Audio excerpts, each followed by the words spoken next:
Invito sul palco il sindaco di Verona, Federico Sboarina. Una città splendida come l'Aquila, che esattamente come l'Aquila andrà al voto il prossimo 12 di giugno. Benvenuto sindaco. Guardate, io sono stato chiamato a parlare della mia città, dell'esperienza della nostra città, dell'amministrazione di una città amministrata da un sindaco di Fratelli d'Italia, di Verona.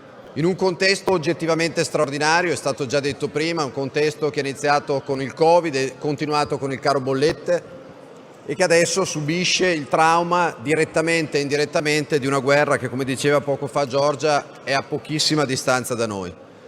Allora io dico due cose rispetto a questa situazione straordinaria che deve essere affrontata in modo straordinario. La prima, bisogna avere e dare delle priorità. Avere e dare delle priorità in questo momento significa le famiglie, significa il sociale. Allora io rivendico con orgoglio nel bilancio appena approvato qualche settimana fa che in una condizione particolarmente difficile, con tante minori entrate e tanti costi aggiuntivi anche e soprattutto dal caro bollette, aver aumentato la spesa per la famiglia e per il sociale è stata una scelta, perché la politica, l'amministrazione è fatta di scelte. Abbiamo rinunciato ad altre cose, abbiamo investito anche e soprattutto su questo.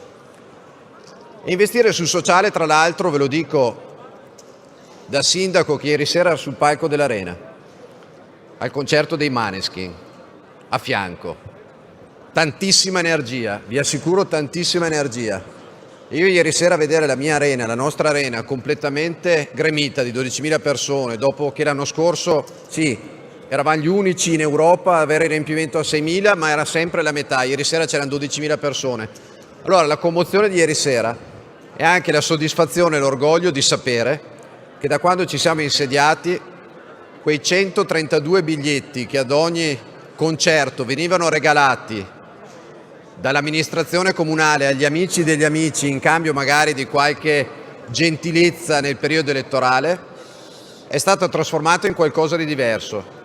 Ogni sera noi vendiamo i biglietti dei nostri concerti, 132 a sera, li facciamo vendere dalle produzioni e il ricavato di quei biglietti va su un capitolo dedicato al Comune di Verona che si chiama Nuove Povertà. In 5 anni sono 1,5 milioni di euro recuperati per le nuove povertà, quando prima invece andavano nelle gratuità dei biglietti agli amici degli amici. E poi diceva prima Giorgia la visione. Ecco, io penso che le comunità locali, le città, una città importante come Verona debba avere una visione e debba garantire quello che il reddito di cittadinanza non garantisce, perché noi oggi stiamo investendo milioni di euro per dare contributi alle famiglie che non arrivano a fine mese. Certo, il caro bollette li ha messo in ginocchio indipendentemente dalla loro colpa e dalla loro volontà, ma domani a quelle stesse famiglie non dobbiamo fare assistenzialismo, dobbiamo dare opportunità di lavoro. E allora una città come Verona, che è la quinta a livello nazionale, la prima a livello veneto per offerta occupazionale, ha investito e stiamo investendo milioni, decine di milioni di risorse nostre e di investimenti per fare diventare la città una città con nuovissime infrastrutture, un nuovo aeroporto, nuovi caselli autostradali, con un'arena, un turismo che non ha eguali, mi permetto di dire, con un pizzico di orgoglio a livello nazionale, perché tutto questo rappresenta la fiducia e la certezza per una comunità che sa che oggi ha magari bisogno di un contributo per arrivare a fine mese, ma domani avrà la possibilità di far lavorare tutti, nessuno escluso, e questa è la fiducia e la certezza che vogliamo dare per il nostro futuro. Allora, vedete, e chiudo perché ci sarebbero tante cose da dire su quello che ha detto prima Giorgia e che ha sprigionato in me, come sicuramente in tutte le persone che erano presenti in questa sala, una grandissima energia. Ci sono tante battaglie che stiamo portando avanti anche a livello locale, una tra tutte per quel che mi riguarda è la lotta allo spaccio e alla droga, che distrugge i nostri ragazzi e le nostre ragazze. Ma oltre a questo, e chiudo, io voglio dire una cosa a tutti coloro, l'ha detto prima Giorgia, che continuano a tacciare Fratelli d'Italia come un partito che è privo di classe dirigente. Io dico queste cose, ditecele in faccia, confrontiamoci e vediamo chi è che ha o chi è che non ha la classe dirigente, perché le nostre amministrazioni sono amministrazioni sane, sono amministrazioni oneste, che sono precondizioni che purtroppo non sono l'unica cosa che ci deve essere, ma che manca un sacco di volte. Allora confrontiamoci su tutto questo e chiudo, e lo dico soprattutto agli amici veronesi che vedo qua davanti, noi avremo elezioni il 12 giugno.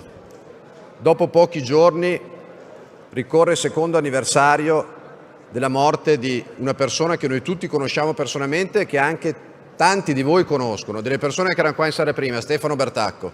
E Stefano Bertacco era la migliore espressione di questa comunità, che non è fatta solo di competenza e di capacità, ma è fatta, me lo sono segnato prima, l'ha detto Giorgia, di cuore e di coraggio. E il senatore Stefano Bertacco, mio assessore ai servizi sociali, che durante il lockdown, quando io facevo i video, lui già malato, dopo poche settimane sarebbe morto, mi scriveva: Fede, non te vedo mia massa bene in televisione, riguardati. Quello è il coraggio, il cuore che solo noi riusciamo ad avere, unito alla competenza. E allora Giorgia l'ha già scritto nel suo libro, l'ha già detto tante volte, lei dedicherà la vittoria dell'anno prossimo a Stefano, e a me piacerebbe che tutti quelli che vanno alle elezioni il 12 di giugno dedicassero la loro vittoria, la nostra vittoria a Stefano, per arrivare alla vittoria che Giorgia gli ha dedicato, cioè quella dell'anno prossimo, per andare a governare il Paese. Grazie e buona serata a tutti. Grazie Sindaco, grazie anche per il bellissimo ricordo di Stefano Bertacco.